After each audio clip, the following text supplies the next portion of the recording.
The Grey Ones, by J.B. Priestley. "And your occupation, Mr. Patson?" Dr. Smith asked, holding his beautiful fountain pen a few inches from the paper. "I'm an exporter," said Mr. Patson, smiling almost happily. Really, this wasn't too bad at all. First, he had drawn Dr. Smith instead of his partner, Dr. Meyerstein. Not that he had anything against Dr. Meyerstein, for he had never set eyes on him, but he had felt that it was at least a small piece of luck that Dr. Smith had been free to see him, and Dr. Meyerstein hadn't. If he had to explain himself to a psychiatrist, then he would much rather have one simply and comfortingly called Smith. And Dr. Smith, a broad-faced man about 50 with giant rimless spectacles, had nothing forbidding about him, and looked as if he might have been an accountant, a lawyer, or a dentist. His room, too, was reassuring, with nothing frightening in it, rather like a sitting-room in a superior hotel. And that fountain pen really was a beauty. Mr. Patson had already made a mental note to ask Dr. Smith where he had bought that pen. And surely a man who could make such a mental note right off couldn't have much wrong with him. "It's a family business," Mr. Patson continued, smiling away. "My grandfather started it, originally for the Far East. Firms abroad, especially in rather remote places, send us orders for all manner of goods, which we buy here on commission for them. It's not the business it was 50 years ago, of course, but on the other hand we've been helped to some extent by all these trade restrictions and systems of export licenses, which people a long way off simply can't cope with. So we cope for them. Irritating work often, but not uninteresting. On the whole, I enjoy it." "That is the impression you've given me," said Dr. Smith, making a note. "And you are reasonably prosperous, I gather?" "We all have our financial worries these days, of course. I know I have." He produced a mechanical sort of laugh, like an actor in a comedy that had been running too long, and Mr. Patson echoed him like another bored actor. Then Dr. Smith looked grave and pointed his pen at Mr. Patson as if he might shoot him with it. "So I think we can eliminate all that side, Mr. Patson, "Oh, yes, certainly, certainly," said Mr. Patson hurriedly, not smiling now. "Well, now," said Dr. Smith, poising his pen above the paper again, "tell me what's troubling you." Mr. Patson hesitated. "Before I tell you the whole story, can I ask you a question?" Dr. Smith frowned, as if his patient had made an improper suggestion. "If you think it might help." "Yes, I think it would," said Mr. Patson, "because I'd like to know roughly where you stand before I begin to explain." He waited a moment. "Dr. Smith, do you believe that there's a kind of evil principle in the universe, a sort of super-devil, that is working hard to ruin humanity, and has its agents, who must really be minor devils or demons, living among us as people? Do you believe that?" "Certainly not," replied Dr. Smith without any hesitation at all. "That's merely a superstitious fancy, for which there is no scientific evidence whatever. It's easy to understand, though we needn't go into all that now, why anybody, even today, suffering from emotional stress, might be possessed by such an absurd belief, but of course it's mere fantasy, entirely subjective in origin. And the notion that this evil principle could have its agents among us might be very dangerous indeed. It could produce very serious antisocial effects. You realize that, Mr. Patson?" "Oh, yes, I do. I mean at certain times when, when I've been able to look at it as you're looking at it, Doctor.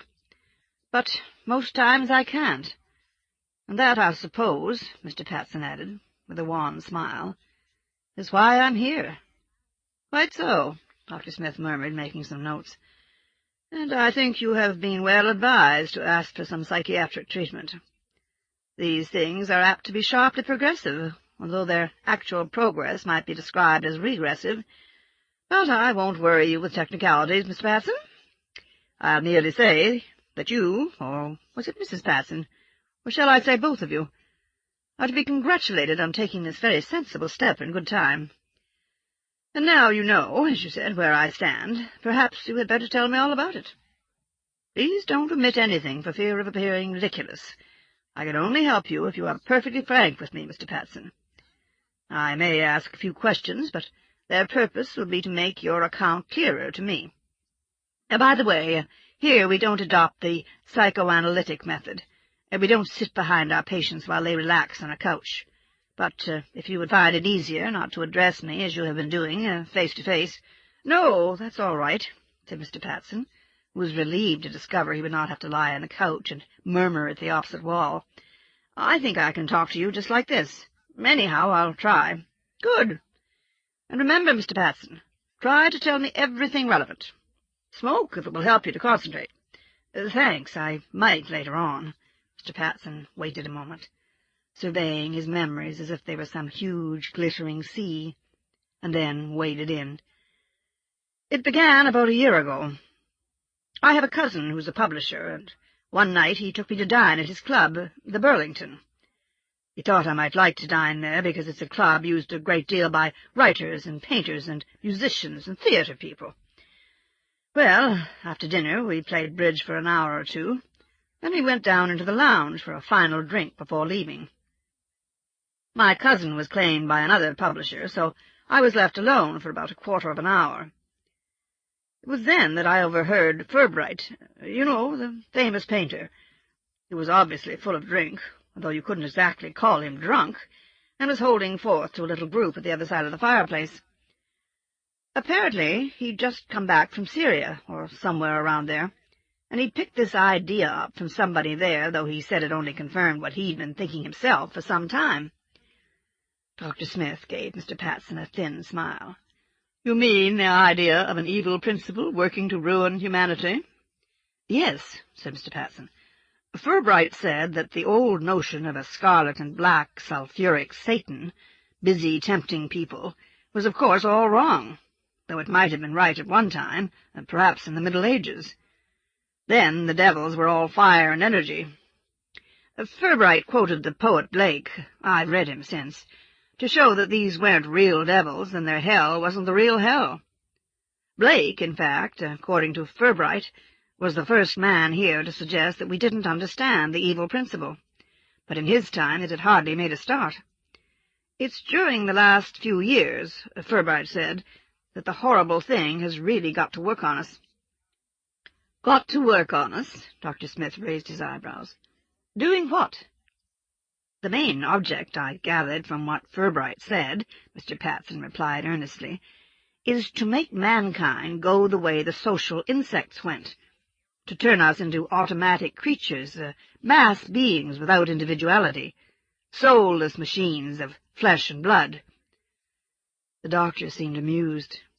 "And why should the evil principle want to do that?"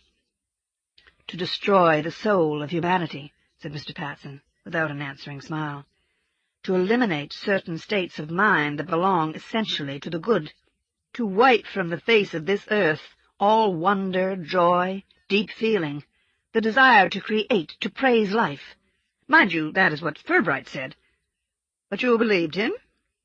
"I couldn't help feeling, even then, that there was something in it. I'd never thought on those lines before. I'm just a plain businessman, and not given to fancy speculation. But I had been feeling for some time that things were going wrong, and that somehow they seemed to be out of our control. In theory, I suppose we're responsible for the sort of lives we lead, but in actual practice we find ourselves living more and more the kind of life we don't like. It's as if," Mr. Patson continued rather wildly, avoiding the doctor's eye, "we were all compelled to send our washing to one huge, sinister laundry, which returned everything with more and more colour bleached out of it until it was all a dismal grey."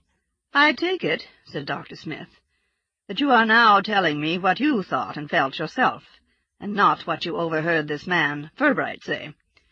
"About the laundry, yes, and about things never going the right way." "Yes, that's what I'd been feeling, as if the shape and colour and smell of things were going. Do you understand what I mean, Doctor?" "Oh, yes, it's part of the familiar pattern. Your age may have something to do with it." "I don't think so," said Mr. Patson sturdily. "This is something quite different. I've made all allowance for that." "So far as you can, no doubt," said Dr. Smith smoothly, without any sign of resentment. "You must also remember that the English middle class, to which you obviously belong, has suffered recently from the effects of what has been virtually an economic and social revolution. Therefore any member of that class, and I am one myself, Can't help feeling that life does not offer the same satisfactions as it used to do before the war." "Dr. Smith," cried Mr. Patson, looking straight at him now, "I know all about that. My wife and her friends have enough to say about it. Never stop grumbling. But this is something else.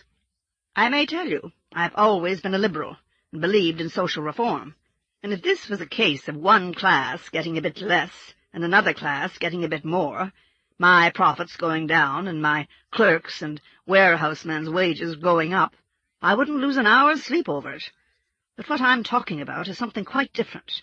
Economics and politics and social changes may come into it, but they're just being used. I don't follow you there, Mr. Patson. You will in a minute, Doctor. I want to get back to what I overheard Furbright saying that night. I got away from it just to make the point that I couldn't help feeling at once there was something in what he said. Just because for the first time somebody had given me a reason why these things were happening." He regarded the other man earnestly. Smiling thinly, Dr. Smith shook his head. "The hypothesis of a mysterious but energetic evil principle, Mr. Patson, doesn't offer us much of a reason." "It's a start," replied Mr. Patson, rather belligerently. "And of course that wasn't all by any means. Now we come to these agents." "Oh, yes, the agents." Dr. Smith looked very grave now. "It was Furbright who gave you that idea, was it?" "Yes. Would never have occurred to me, I'll admit. But if this evil principle was trying to make something like insects out of us, it could do it in two ways. One, by a sort of remote control, perhaps by a sort of continuous radio program, never leaving our minds alone, telling us not to attempt anything new, to play safe, not to have any illusions, to keep to routine, not to waste time and energy wondering and brooding and being fanciful and all that.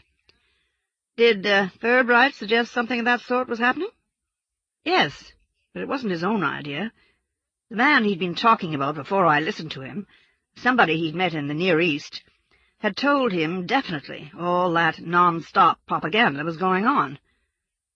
But the other way, direct control, you might call it, was by the use of these agents, a sort of evil fifth column, with more and more of them everywhere, hard at work." "Devils?" inquired the doctor, smiling. "Demons, what?" "That's what they amount to," said Mr. Patson, not returning the smile, but frowning a little, "except that it gives one a wrong idea of them, horns and tails and that sort of thing." "These are quite different," Furbright said. "All you can definitely say is that they're not human. They don't belong to us. They don't like us. They're working against us. They have their orders. They know what they're doing. They work together in teams. They arrange to get jobs for one another, more and more influence and power. So what chance have we against them?" And Mr. Patson asked this question almost at the top of his voice. "If such beings existed," Dr. Smith replied calmly, "we should soon be at their mercy, I agree. But then they don't exist, except, of course, as figures of fantasy, although in that capacity they can do a great deal of harm. I take it, Mr. Patson, that you have thought about, or shall we say, brooded over, these demonic creatures rather a lot lately." "Quite so. By the way, what do you call them? It might save time and possible confusion if we can give them a name." "They're the Grey Ones," said Mr. Patson without any hesitation. "Ah, the Grey Ones." Dr. Smith frowned again and pressed his thin lips together, perhaps to show his disapproval of such a prompt reply. "You seem very sure about this, Mr. Patson." "Well, why shouldn't I be? You ask me what I call them, so I tell you. Of course, I don't know what they call themselves, and I didn't invent that name for them." "Oh? This is Furbright again, is it?" "Yes, that's what I heard him calling them, and it seemed to me a very good name for them. They're trying to give everything a grey look, aren't they? And there's something essentially grey about these creatures themselves. None of your gaudy red and black Mephistopheles stuff about them. Just quiet grey fellows busy greying everything. That's them." "Is it indeed? Now, I want to be quite clear about this, Mr. Patson. As I suggested earlier, this idea of the so-called grey ones is something I can't dismiss lightly, just because it might have very serious antisocial effects. It is one thing to entertain a highly fanciful belief in some mysterious, evil principle working on us for its own evil ends. It is quite another thing to believe that actual fellow citizens, probably highly conscientious and useful members of the community, are not human beings at all, but so many masquerading demons. You can see that, can't you? Of course I can, said Mr. Patson, with a flick of impatience. I'm not stupid, even though I may have given you the impression that I am. This idea of the grey ones, well, it brings the whole thing home to you, doesn't it? Here they are, busy as bees, round every corner, you might say. The doctor smiled. Yet you've never met one. Isn't that highly suggestive? Doesn't that make you ask yourself what truth there can be in this absurd notion? All these grey ones, seeking power over us, influencing our lives, and yet you've never actually come into contact with one. Now, Mr. Patson, and he wagged a finger. Who says I've never met one? Mr. Patson demanded indignantly. Where did you get that idea from, Doctor? Do you mean to tell me? Certainly I mean to tell you. I know at least a dozen of them. My own brother-in-law is one. Dr. Smith looked neither shocked nor surprised. He merely stared searchingly for a moment or two, then rapidly made some notes. And now he stopped sounding like a rather playful schoolmaster and became a doctor in charge of a difficult case. So that's how it is, Mr. Patson. You know at least a dozen grey ones, and one of them is your brother-in-law. That's correct, isn't it? Good. Very well. Let us begin with your brother-in-law. When and how did you make the discovery that he is a grey one? Well, I'd wondered about Harold for years, said Mr. Patson slowly. I'd always disliked him, but I never quite knew why. He'd always puzzled me, too. He's one of those chaps who don't seem to have any centre you can understand. They don't act from any ordinary human feeling. They haven't motives you can appreciate. It's as if there was nothing inside 'em. They seem to tick over like automatic machines. You know what I mean, Doctor. It would be better now if you left me out of it. Just tell me what you thought and felt. About Harold, for instance. Yes, Harold. Well, he was one of them. No centre, no feeling, no motives. I'd try to get closer to him just for my wife's sake, though they'd never been close. I'd talk to him at home after dinner, and sometimes I'd take him out. I couldn't call him unfriendly. That, at least, would have been something. He'd listen up to a point while I talked. If I asked him a question, he'd make some sort of reply. He'd talk himself in a kind of fashion, rather like a leading article in one of the more cautious newspapers. Chilly stuff, grey stuff. Nothing exactly wrong with it, but nothing right about it either. And after a time, about half an hour or so, I'd find it hard to talk to him, even about my own affairs. I'd begin wondering what to say next. There'd be a sort of vacuum between us. He had a trick, which I've often met elsewhere, of deliberately not encouraging you to go on, of just staring, waiting for you to say something silly. Now, I put this down to his being a public official. When I first knew him, he was one of the assistants to the clerk of our local borough council. Now he's the clerk. Quite a good job, for ours is a big borough. Well, a man in that position has to be more careful than somebody like me has. He can't let himself go, has too many people to please, or rather not to offend. And one thing was certain about Harold, and that ought to have made him more human, but somehow it didn't. And that was that he meant to get on. He had ambition. But there again, it wasn't an ordinary human ambition, with a bit of fire and nonsense in it somewhere, but a sort of cold determination to keep on moving up. You see what I mean? Oh, I forgot. No questions. Well, that's how he was, and is. But then I noticed another thing about Harold. Even my wife had to agree about this. He was what we called a damper. If you took him out to enjoy something, He not only didn't enjoy it himself, but he contrived somehow to stop you from enjoying it. I'm very fond of a good show, and don't mind seeing a really good one several times. But if I took Harold along, then it didn't matter what it was. I couldn't enjoy it. He wouldn't openly attack it or sneer at it, but somehow, by just being there, sitting beside you, he'd cut it down and take all the color and fun out of it. You'd wonder why you'd wasted your evening and your money and such stuff. It was the same if you tried him with a football or cricket match. He'd have a boring afternoon. And if you asked him to a little party, it was fatal.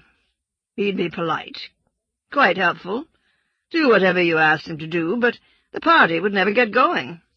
It would be just as if he was invisibly spraying us with some devilish composition that made us all feel tired and bored and depressed. Once we were silly enough to take him on a holiday with us, motoring through France and Italy. It was the worst holiday we ever had. He killed it stone dead. Everything he looked at seemed smaller and duller and grayer than it ought to have been. Chartres, the Loire country, Provence, the Italian Riviera, Florence, Siena. They were all cut down and grayed over, so that we wondered why we'd ever bothered to arrange such a trip, and hadn't stuck to Torquay and Bournemouth. Then, before I'd learnt more sense, I talked to him about various plans I had for improving the business. But as soon as I'd described any scheme to Harold, I could feel my enthusiasm ebbing away. I felt, or he made me feel, any possible development wasn't worth the risk. Better stick to the old routine. I think I'd have been done for now if I hadn't had sense enough to stop talking to Harold about the business. If he asked me about any new plans, I'd tell him I hadn't any. Now, all this was long before I knew about the grey ones, but I had Harold on my mind, particularly as he lived and worked so close to us. When he became clerk to the council, I began to take more interest in our municipal affairs, just to see what influence Harold was having on them.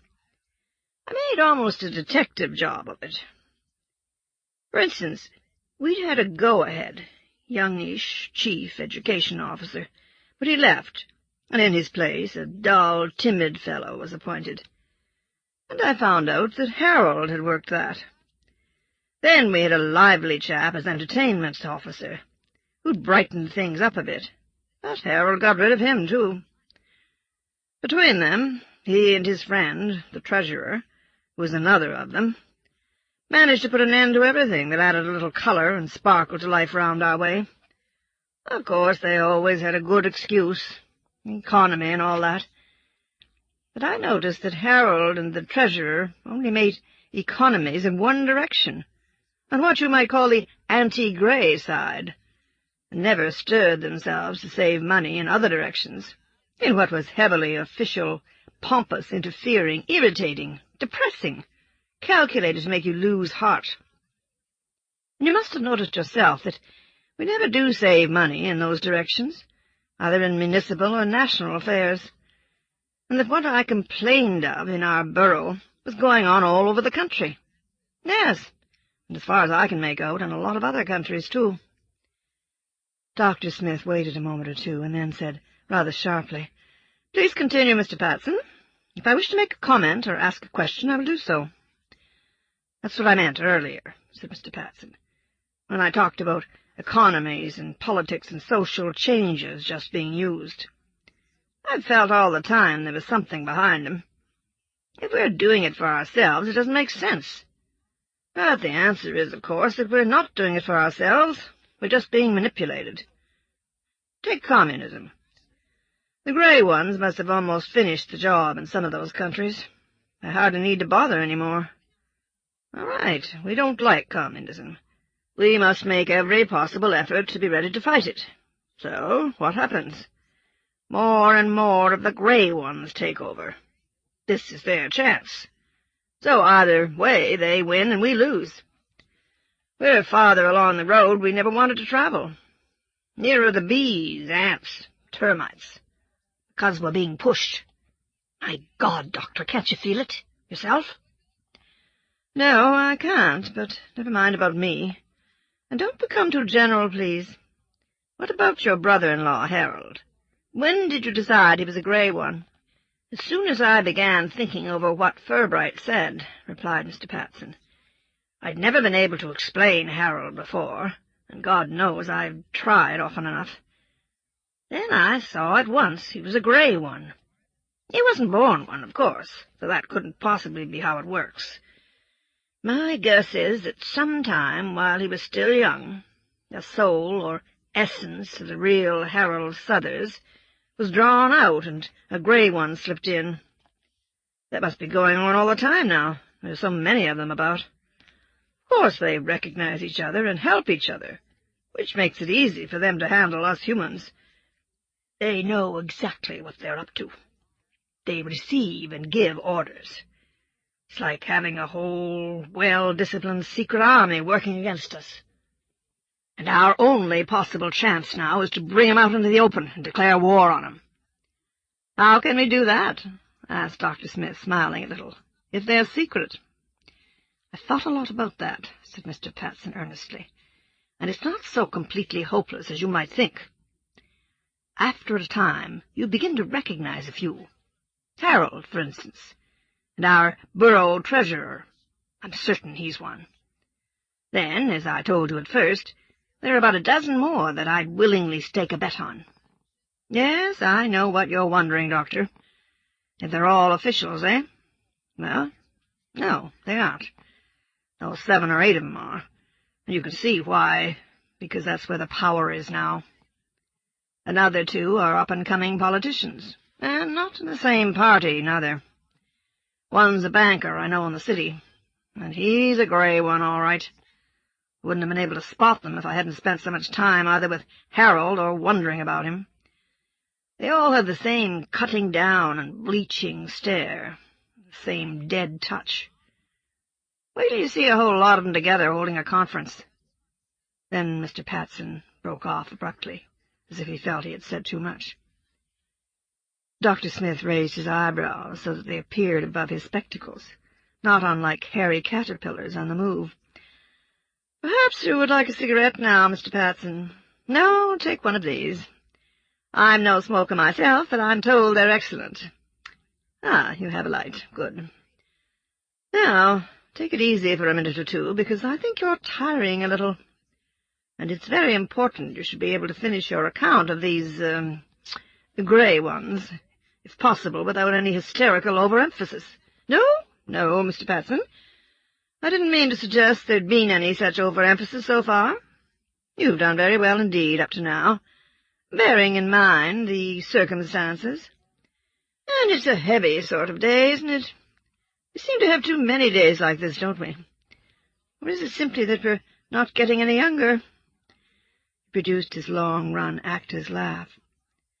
Then he brought his large white hands together, contrived to make his lips smile without taking the hard stare out of his eyes, and said finally, "Now then, Mr. Patson, at the point you broke off your, story, shall we call it, you had suggested that you had seen a whole lot of grey ones together, holding a conference.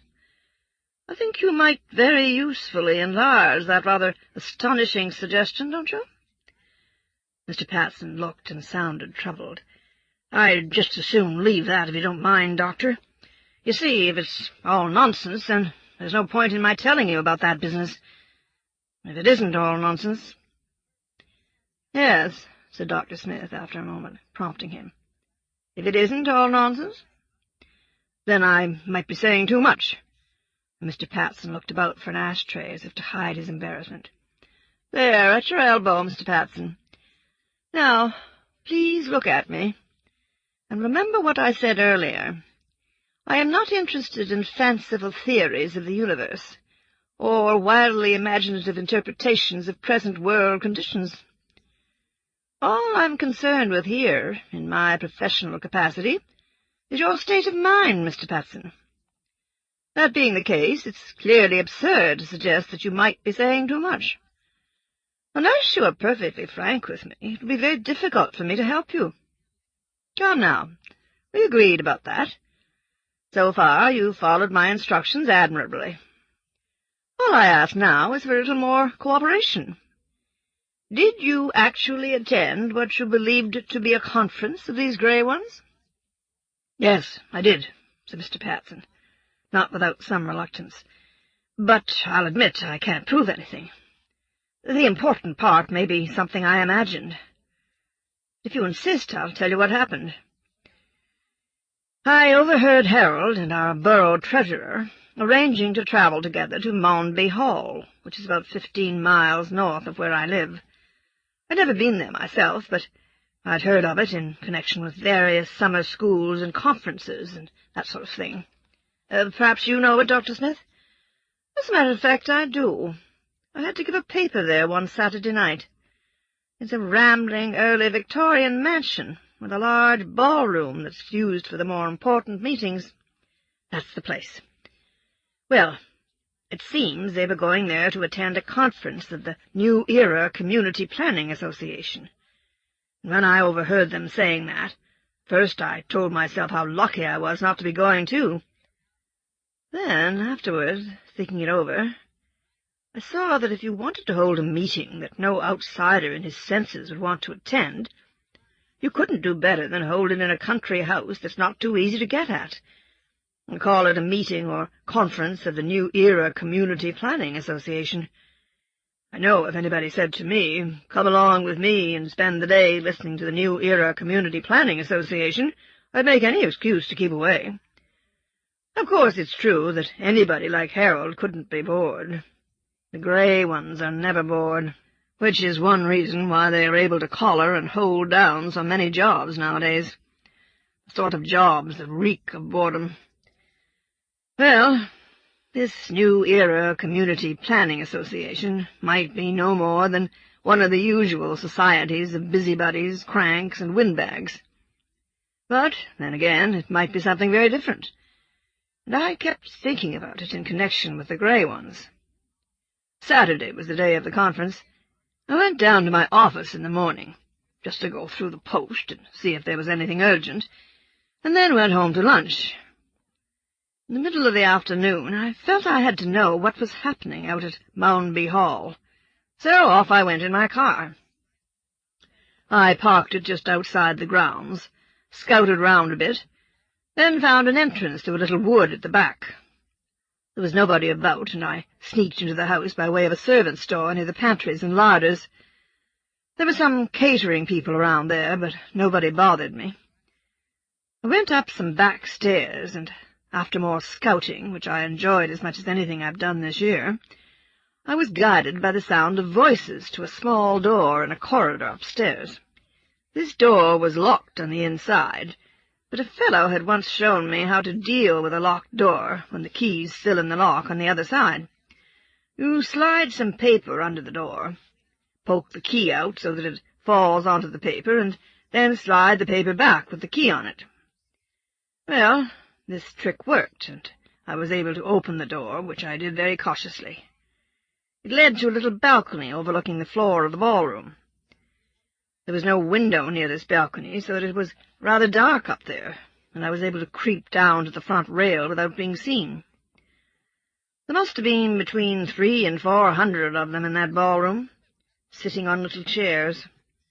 This balcony was high above the platform, so I had a pretty good view of them as they sat facing it. They looked like grey ones, but of course I couldn't be sure. And for the first hour or so I couldn't be sure whether this really was a meeting of the New Era Community Planning Association or a secret conference of grey ones. The stuff they talked would have done for either. That's where the grey ones are so damnably clever. They've only to carry on doing what everybody expects them to do, in their capacity as sound, conscientious citizens and men in authority, to keep going with their own hellish task. So there I was, getting cramp, no wiser.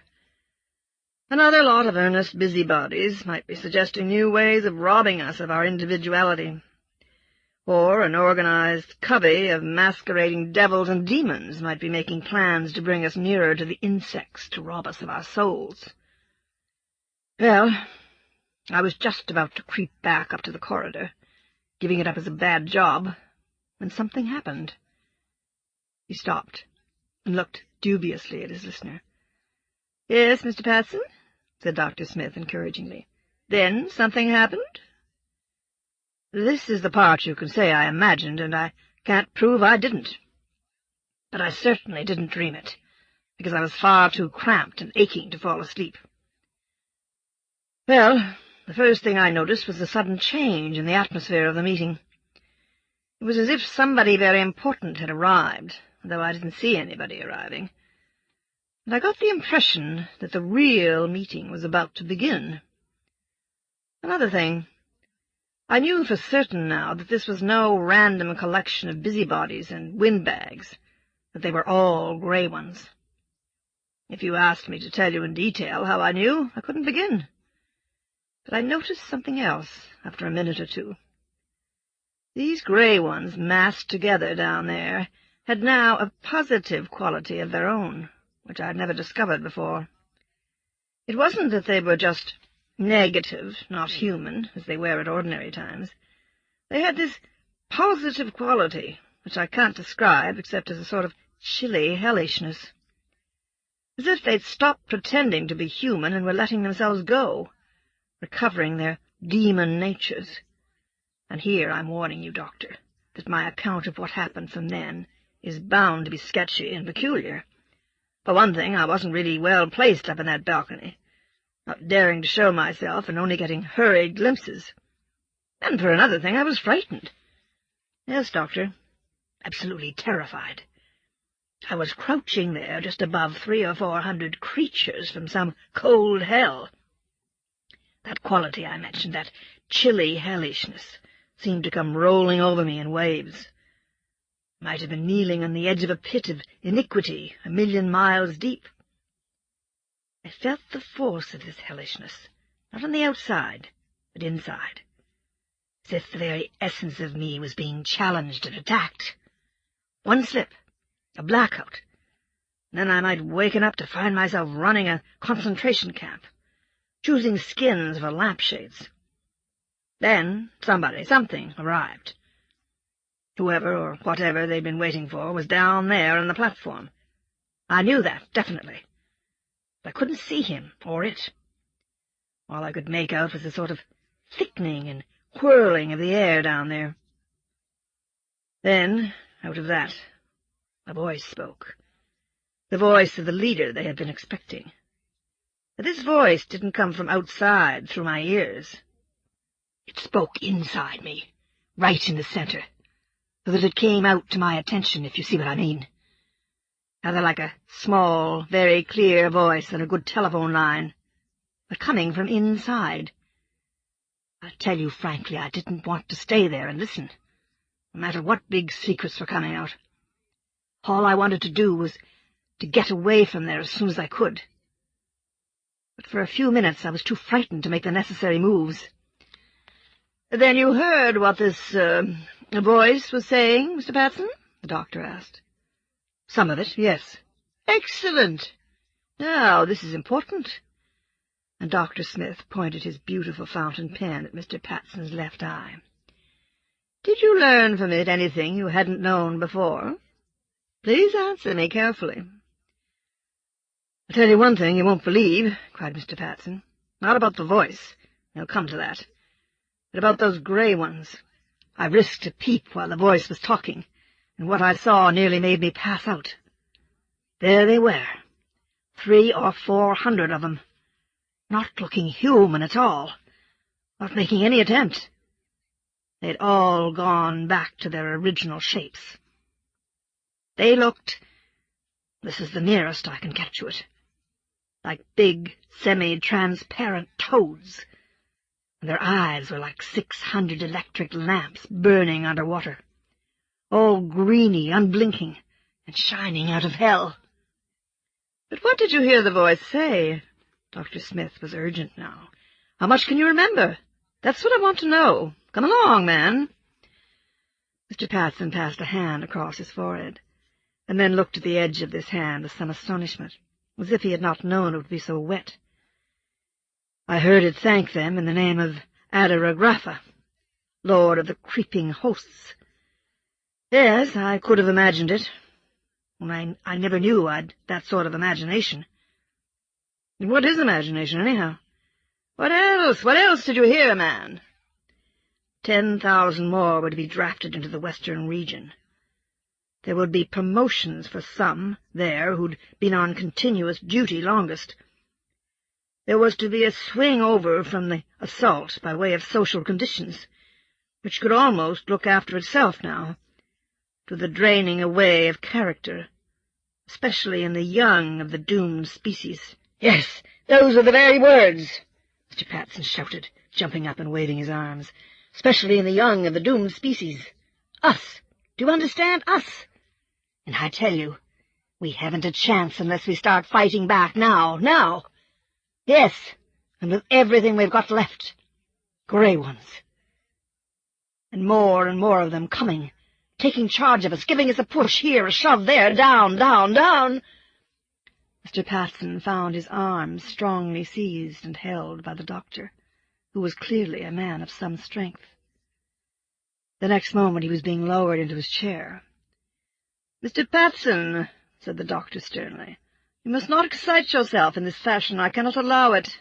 Now I must ask you to keep still and quiet for a minute while I speak to my partner, Dr. Meyerstein. It's for your own good. Now give me your promise." "All right, but don't be long," said Mr. Patson, who suddenly felt quite exhausted. As he watched the doctor go out, he wondered if he had not said either too much or not enough. Too much, he felt, if he was to be accepted as a sensible businessman who happened to be troubled by some neurotic fancies.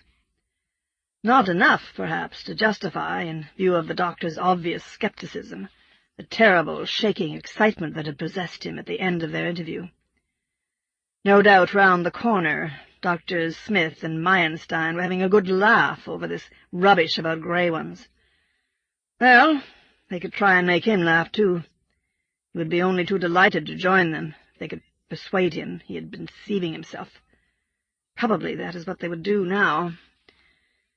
"Well, Mr. Patson," said Dr. Smith, at once brisk and grave, as he returned with two other men, one of them Dr. Meyerstein, and the other a bulky fellow in white who might be a male nurse. All three moved forward slowly as Dr. Smith spoke to him. "You must realize that you are a very sick man, sick in mind, if not yet sick in body, so you must put yourself in our hands."